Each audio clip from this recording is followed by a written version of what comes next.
we're back with another chapter of the BFG. Last time, all of the giants were running past the BFG's cave on their way to London to go and eat little children. Sophie was very upset about this. The name of this chapter is The Great Plan. "We've absolutely got to stop them," Sophie cried. "Put me back in your pocket quick, and we'll chase after them and warn everyone in England they're coming."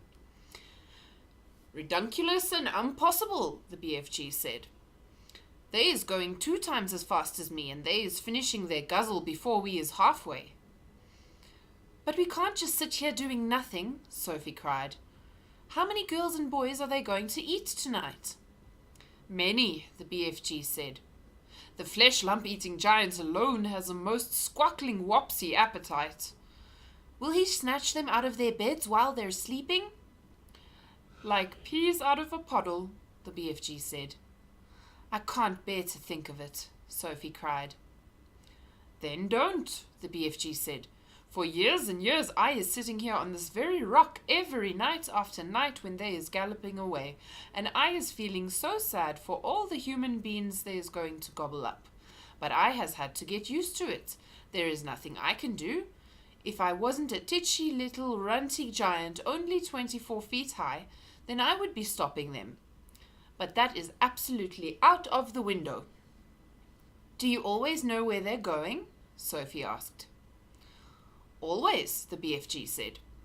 "Every night they is yelling at me as they go bootling past. The other day they was yelling, 'We is off to Mississippi and Missouri to guzzle them both.'" "Disgusting," Sophie said. "I hate them." She and the big friendly giant sat quietly side by side on the blue rock in the gathering dusk. Sophie had never felt so helpless in her life. After a while, she stood up and cried out, "I can't stand it! Just think of those poor girls and boys who are going to be eaten alive in a few hours' time. We can't just sit here and do nothing. We've got to go after those brutes." "No," the BFG said. "We must," Sophie cried. "Why won't you go?" The BFG sighed and shook his head firmly. "I has told you 5 or 6 times," he said, "and the 3rd will be the last. I is never showing myself to human beings." "Why ever not?" "If I do, they will be putting me in the zoo with all the jiggy-raffs and caterpillars." "Nonsense," Sophie said. "And they will be sending you straight back to an orphanage," the BFG went on. "Grown-up human beings is not famous for their kindnesses. They is all squiffle-rotters and grink-sludgers." "That simply isn't true," Sophie cried angrily. "Some of them are very kind indeed." "Who?" the BFG said. "Name one." "The Queen of England," Sophie said. "You can't call her a squiffle-rotter or a grink-sludger." "Well," the BFG said. "You can't call her a squeak-pip or a not-mucher either," Sophie said, getting angrier and angrier. "The flesh-lump-eater is longing dearly to guzzle her up," the BFG said, smiling a little now. "Who, the Queen?" Sophie cried, aghast. "Yes," the BFG answered. "Flesh-lump-eater says he is never eating a queen, and he thinks perhaps she has an especially scrumdiddlyumptious flavor." "How dare he!" Sophie cried. "But Flesh-lump-eater says there's too many soldiers around her palace, and he doesn't try it." "He'd better not," Sophie said. "He is also saying he would very much like to guzzle one of the soldiers in his pretty red suit, but he is worried about those big black furry hats there is wearing. He thinks they might be sticking in his throat." "I hope he chokes," Sophie said. "Flesh-lump-eater is a very careful giant," the BFG said. Sophie was silent for a few moments. Then, suddenly, in a voice filled with excitement, she cried out, "I've got it! By golly, I think I've got it!" "Got what?" asked the BFG. "The answer!" cried Sophie.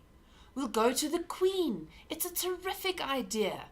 If I went and told the Queen about these disgusting man-eating giants, I'm sure she'd do something about it." The BFG looked down at her sadly and shook his head. She is never believing you, he said. Never in a month of Mondays. I think she would. Never, the BFG said. It is sounding such a wonky tall story. The Queen will be laughing and saying, "What awful rubsquash." She would not. Of course she would, the BFG said. I have told you before that human beings is simply not believing in giants. Then it is up to us to find a way of making her believe in them, Sophie said. And how is you getting in to see the Queen anyway? The BFG asked. Now hold on a sec, Sophie said. Just you hold on a sec, because I've got another idea. Your ideas is full of crodswoggle, the BFG said. Not this one, Sophie said. You say that if we tell the Queen, she would never believe us? I is certain she wouldn't, the BFG said. But we aren't going to tell her, Sophie said excitedly. We don't have to tell her. We'll make her dream it. That is an even more froth-bungling suggestion, the BFG said. Dreams is lots of fun, but nobody is believing in dreams either. You is only believing in a dream while you is actually dreaming it. But as soon as you is waking up, you is saying, "Oh, thank goodness it was only a dream." Don't you worry about that part of it, Sophie said. I can fix that. Never can you fix it, the BFG said. I can, I swear I can. But first of all, let me ask you a very important question. Here it is. Can you make a person dream absolutely anything in the world? Anything you like, the BFG said proudly. If I said I wanted to dream that I was in a flying bathtub with silver wings, could you make me dream it? I could, the BFG said. But how? Sophie said. You obviously don't have exactly that dream in your collection. I do not, the BFG said, but I could soon be mixing it up. How could you mix it up? It's a little bit like mixing a cake, the BFG said. If you is putting the right amounts of all the different things into it, you is making the cake come out any way you want. Sugary, spongy, curranty, Christmassy or grobswitchy. It is the same with dreams. Go on, Sophie said. I has dillions of dreams on my shelves. Right or left? Right, Sophie said. I has dreams about bathtubs, lots of them.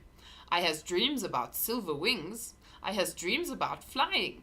So all I has to do is mix those dreams together in the proper way, and I is quickly making a dream where you is flying in a bathtub with silver wings. I see what you mean, Sophie said. But I didn't know you could mix one dream with another.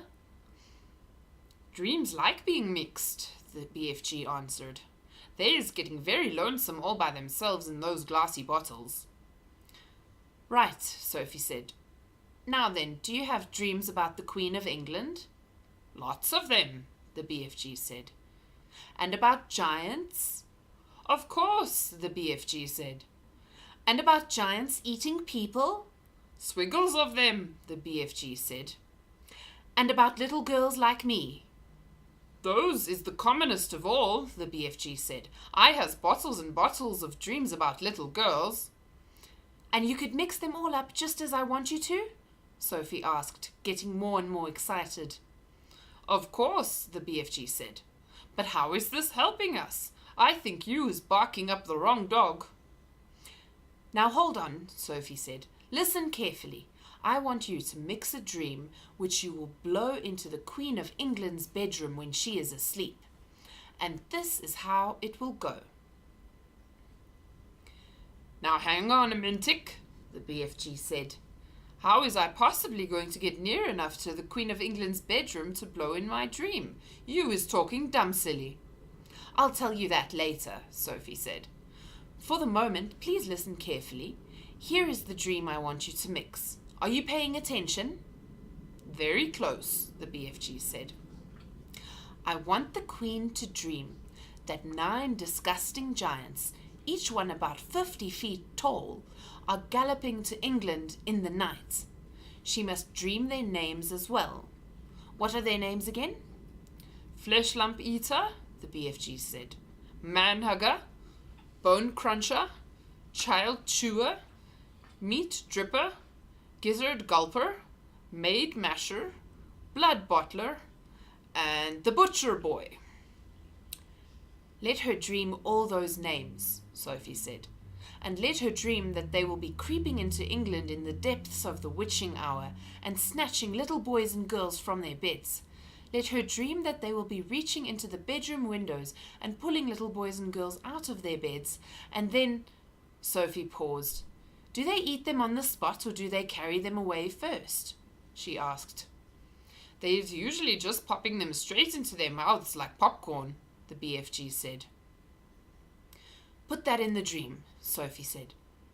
And then the dream must say that when their tummies are full, they will go galloping back to giant country where no one can find them. Is that all? The BFG said. Certainly not, Sophie said. You must then explain to the Queen in her dream that there is a big friendly giant who can tell her where all those beasts are living, so that she can send her soldiers and her armies to capture them once and for all. And now let her dream one last and very important thing. Let her dream that there is a little girl called Sophie sitting on her windowsill who will tell her where the big friendly giant is hiding. Where is he hiding? Asked the BFG. We'll come to that later, Sophie said. So the Queen dreams her dream, right? Right, the BFG said. Then she wakes up, and the first thing she thinks is, oh, what a horrid dream. I'm so glad it was only a dream. And then she looks up from her pillow, and what does she see? What does she see? The BFG asked. She sees a little girl called Sophie sitting on her windowsill, right there in real life, before her very eyes. How is you going to be sitting on the Queen's windowsill, may I beg? The BFG said. You are going to put me there, Sophie said, and that's the lovely part about it. If someone dreams that there is a little girl sitting on her windowsill, and then she wakes up and sees that the little girl really is sitting there, that is a dream come true, is it not? I is beginning to see where you is driving to, the BFG said. If the Queen is knowing that part of her dream is true, then perhaps she is believing the rest of it is true as well. That's about it, Sophie said, but I shall have to convince her of that myself. You said you was wanting the dream to say there's a big friendly giant who's also going to talk to the Queen? Absolutely, Sophie said. You must. You are the only one who can tell her where to find the other giants. How is I meeting the Queen? Asked the BFG. I is not wanting to be shooted at by her soldiers. The soldiers are only in the front of the palace, Sophie said. At the back there's a huge garden and there are no soldiers in there at all. There's a very high wall with spikes on it around the garden to stop people climbing in, but you could simply walk over that. How is you knowing all this about the Queen's palace? The BFG asked. Last year I was in a different orphanage, Sophie said. It was in London and we used to go for walks all around there. Is you helping me to find this palace? The BFG asked. I has never dared go hiding sneaking around London in my life. I'll show you the way, Sophie said confidently. I is frightened of London, the BFG said. Don't be, Sophie said. It's full of tiny dark streets and there are very few people about the witching hour. The BFG picked Sophie up between one finger and a thumb and placed her gently in the palm of the other hand. Is the Queen's palace very big? He asked. Huge, Sophie said. Then how is we finding the right bedroom? That's up to you, Sophie said. You're supposed to be an expert at that sort of thing. And you is absolutely sure the Queen will not put me in a zoo with all the caterpillars? Of course she won't, Sophie said. You'll be a hero, and you'll never have to eat snozcumbers again. Sophie saw the big BFG's eyes widen. He licked his lips. You mean it? He said. You really mean it? No more disgust of snozcumbers? You couldn't get one if you wanted to. Humans don't grow them. That did it. The BFG got to his feet. When is you wanting me to mix this special dream? He he asked. Now, Sophie said, at once. When is we going to see the Queen? He said. Tonight, Sophie said, as soon as you've mixed the dream. Tonight, the BFG cried. Why such a flush-bunking flurry? If we can't save tonight's children, we can anyway save tomorrow's, Sophie said. What is more, I'm getting famished, and I haven't had a thing to eat for 24 hours. Then we had better get crackling, the BFG said, moving back towards the cave. Sophie kissed him on the tip of his thumb. I knew you'd do it, she said. Come on, let's hurry. And that's the end of this chapter. So Sophie and the big friendly giant have got a big plan to go and tell the Queen of England about all of the giants so that she can go and get rid of all of the giants so they can't eat the little children anymore.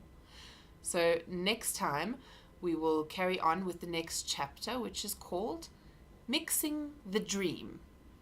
See you next time. I love you all, Paul, Tilly and Evie. Mwah.